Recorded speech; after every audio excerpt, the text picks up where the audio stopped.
Good morning, Pastor Respass. Hey, Janetta. Hi. Okay.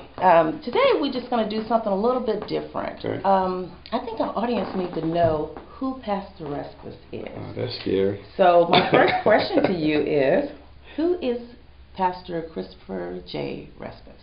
I'm just a nobody. No. Oh man. Well, you mean like where I was born, where I grew up, that kind of stuff. Sure. Yeah. Well, I was born in Queens, New York, if you can believe that. Where? In Queens. Oh, okay. In Queens, New York, Jamaica Hospital. But didn't grow up there. I grew up in Durham. Okay. North Carolina, go Hillside, went to Hillside Oh. High School in Durham, and then graduated from there. And I went to Morehouse, Okay. in Atlanta, Okay. making in banking and finance. Okay. And went there to be a doctor, as so many other folk have done. Mm-hmm. But the Lord just kind of moved me in a different direction, and graduated back in the early 90s. Okay. And then went to grad school. Mm-hmm. Okay. But touch on your educational background. What did you major in, and what's your degrees in? Yeah, I got a Bachelor of Arts, again, in finance, banking and finance. And I guess the banking and finance is the concentration. But then I graduated from there and went to the University of Texas School of Law. Okay. Like I said, I wanted to be a doctor, but I think really as I look back, it was kind of like this helping, this desire to help and to be a resource and too. So I went to law school, not really to be a lawyer because it came up in the 80s, LA law and all that stuff, the golden parachutes and leverage buyouts and all this stuff. So I really wanted to be a business guy. Okay. If I couldn't be a doctor, I wanted to be this business guy. So I went to law school to equip me to really kind of be this business guy. And so I graduated from law school in the mid-90s and went to work for a Fortune 500 company as in-house counsel. But then I got called to preach. We can talk about that probably later on. But I got called to preach in my senior year of law school. So then it was in my mind, I need to go to seminary.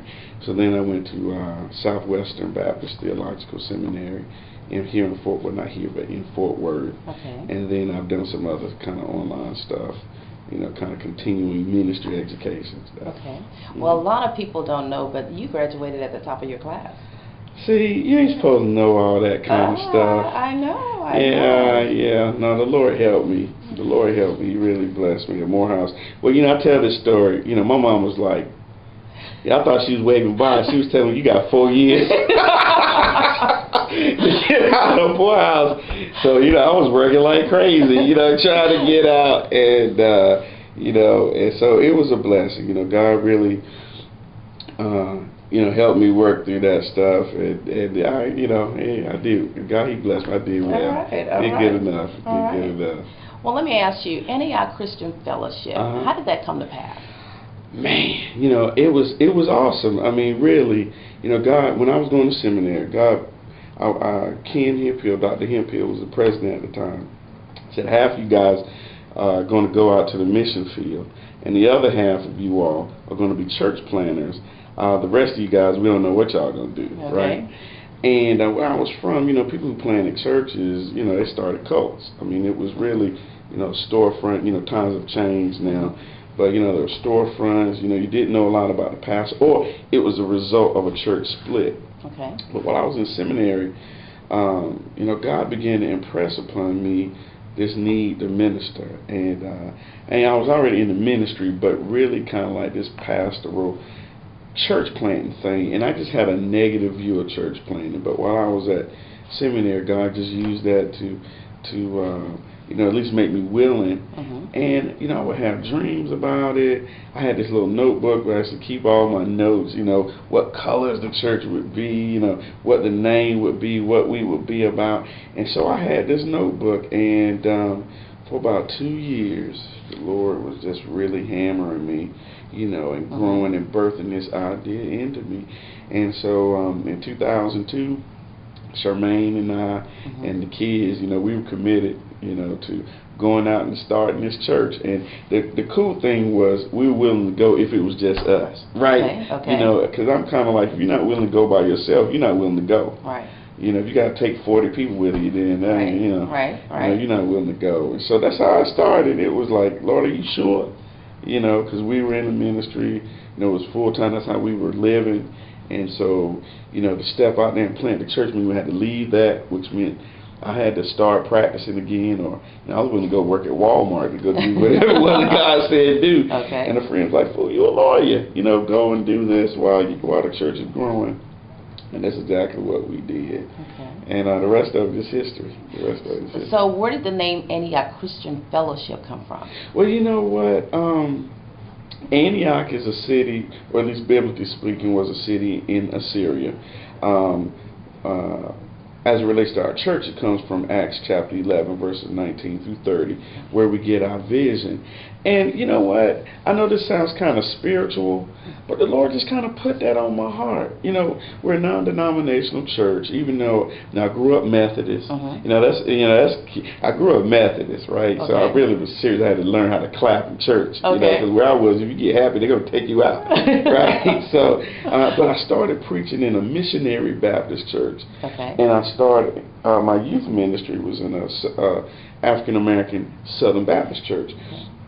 And but this is gonna sound, I mean, the Lord really was, you know, putting stuff in my mind and putting it in my spirit. And so the Christian fellowship part is more the kind of global approach from Christianity, not but you know, not being denominational. But the Antioch thing, I think the Lord gave us that name because of the unique vision and the things that were happening out of Antioch in Syria. Okay. You know, so that's kind of where that came from. People ask me that all the time. Yeah. Like I made it up. I wish I'm not that creative. Okay. But yeah, no, it comes out of Acts 11, 19 through 30. Okay. Well, what is your passion? What makes you passionate? Oh man, you know, first of all, I really do love people. You know, sometimes people are like, you don't know answer your phone. It's because it ring all the time, you know. But what's really passionate is what drives me is I really do want to see people come to Christ. You know, maybe I do in some strange ways, whether we laugh or sometimes we sound kind of harsh, but it stems from compassion. I really want people to know the truth and to come to know Jesus Christ. I mean, because it really is a heaven or hell situation. I mean, some stuff we can afford to get wrong. We can't be wrong. Can't afford to be wrong about our eternity. You know, if it turns out that there's no heaven, then living for Christ has resulted in me living a better life here. I haven't lost anything. But if there is a heaven and if there is a hell, and what I'm preaching and teaching is true, which I fully believe it is, then those who die apart from Christ lose everything. They literally lose everything. And it breaks my heart to see and to think that people would spend eternity. Like I say, hell ain't like summer school. Summer school end, right? Mm-hmm. Hell doesn't end. I mean, forever. We have no way of fathoming that. You know, we have as many days to go. You know, after having lived 1,000 years in heaven, we still got as much time left because it's eternal. I mean, that's deep. The other thing, I love preaching. You know, I didn't realize I was a ham as much, but I really do like, you know, sharing the word and teaching. And I think that's probably what stokes my fire more than anything, to see people's eyes light up and to see them connect the dots. That kind of makes me want to keep doing it. Great. Yeah. My final question. What is something that your audience don't know about you? Oh, man. Some would say the Omega Psi Phi Fraternity Incorporated. But, you know, I use purple and gold so much and talk about it. That may, I don't know, Janetta. Probably that I'm, as much as I teach, reading is really a weakness of mine. I've always been a poor reader, slow, you know, bad on comprehension. That's why I don't like standardized tests. Mm-hmm. And oddly enough, you know, God puts, you know, both law school and the ministry require you to do a lot of reading. And how ironic is that? Mm-hmm. You know, take somebody who either didn't like to read or doesn't read very well, mm-hmm. and put them in a place where that's the very thing that's used to glorify Him. And yet you graduated summa cum laude. And well, you know, hard work, you know. Yeah, if you work hard, there's some things that'll just come. and that means I just had to start reading earlier than most. Read it over and over and over again. But now, if you look at my office, I have books everywhere. You know, and to God be the glory. Well, Pastor, this has been wonderful. Oh, I'm sure your it. audience is going to enjoy this, I get to hope know so. the youth. Yeah. And let's do it again sometime. Yeah, sounds good. Great. All right, God bless you.